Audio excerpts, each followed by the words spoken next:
that the motor vessel was able to find him today, and we're so happy to reunite him with his family. Very lucky escape, that one. Now, following the debate last night, finally getting some reaction this morning from the people taking part. This is what Nick Clegg has said in the last couple of moments. Last night. Oh, I enjoyed it, and look, it's all a process, isn't it? I hope lots of people who got to see it last night would be able to clarify in their own minds the choices. I think the choice was pretty stark, really, which is, on the one hand, you've got a Labour Party that wants to borrow too much.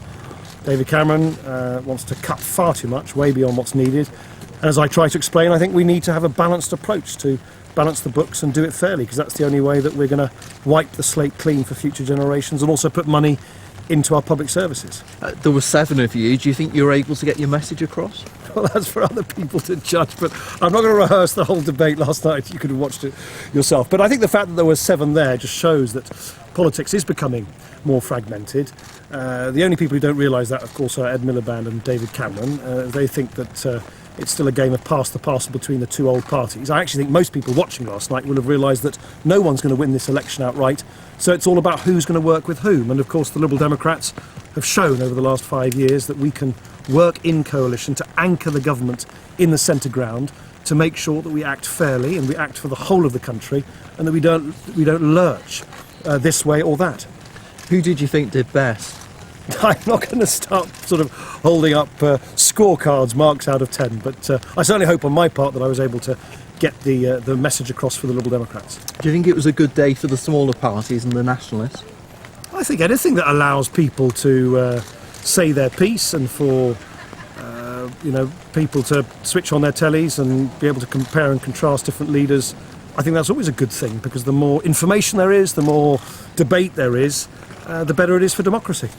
Did it help you clarify between the Tories and Labour who you could do better business with, who you prefer to be in coalition with? I think what actually came out yesterday was that, David Cameron and Ed Miliband, one is Mr. Cuts, the other one's Mr. Borrow. They both, in my view, want to lurch away from the sensible centre ground approach that we've taken to balance the books, balance them fairly, finish the job fairly, because that's what we owe people after the terrible economic crash that the Labour Party presided over, and it's not going to be done fairly if the Conservatives are left to their own devices. Were you flattered that Mr. Miliband kept staring into the camera as you did 5 years ago?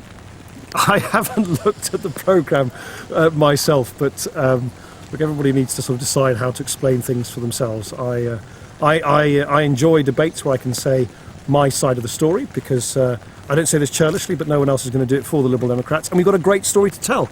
As I explained yesterday, we have delivered tax cuts, more apprenticeships, fairer pensions, more money for our schools, and all of those things have happened because we've been in government, and we want to finish the job and finish it fairly. Was there anything else for ITV? I was rather hoping you were going to ask about the poster. Is that yeah, well, that's kind of the point? Call me old-fashioned. Yeah. So today you've launched this poster, another one of your, not so much a pledge, but something that you've achieved in government. Yes, if you remember the leaders' debates 5 years ago, I said that the Liberal Democrats wanted to give tax cuts to people on low and middle incomes. David Cameron said it wasn't possible. Yet next Monday, as of next Monday, people, over 24 million people on low and middle incomes, will be £825 better off than they were when the Liberal Democrats came into government 5 years ago, because of Danny Alexander and myself in every budget pushing the Conservatives to raise the point at which we pay income tax. As of next Monday, you won't pay any income tax on the first £10,600 that you earn. And I'm so proud that the Liberal Democrats made that commitment 5 years ago and have now translated that manifesto commitment into the pay packets of millions of people, working people across the country. And we want to go further in the next Parliament. We want to give millions of people £400 extra off their income tax bill by raising the point at which you start paying income tax to £12,500. The Tories say that they like the idea too. Yeah, but have you ever worked with someone who tries to sort of sell your ideas as their own? It's a bit like that sometimes, being in coalition with the Conservatives. I can tell you, at the beginning they said they didn't want to do it. Then they said they wanted to give inheritance tax cuts to the richest. Then they wanted to have tax cuts for people who give up their employment rights. Then they wanted to basically introduce what is in effect a tax penalty for people who aren't married. The Conservatives have been flip-flopping on tax for as long as I've been in coalition with them. Danny Alexander and I have been completely consistent. All we've ever wanted to do, and have done, it's a promise kept, is deliver tax cuts for people on low and middle incomes, and in the process take over 3 million people out of paying any income tax altogether. It is one of my proudest achievements in the time that Liberal Democrats have been in government. Thanks, Harry. So Nick Clegg there getting to talk about his poster, but talking last night about the debate, saying, look, it highlighted a stark choice between the parties, and that's not overly reflected in the polls. But, of course, you can have your say on Twitter this morning on that @Sky Steve.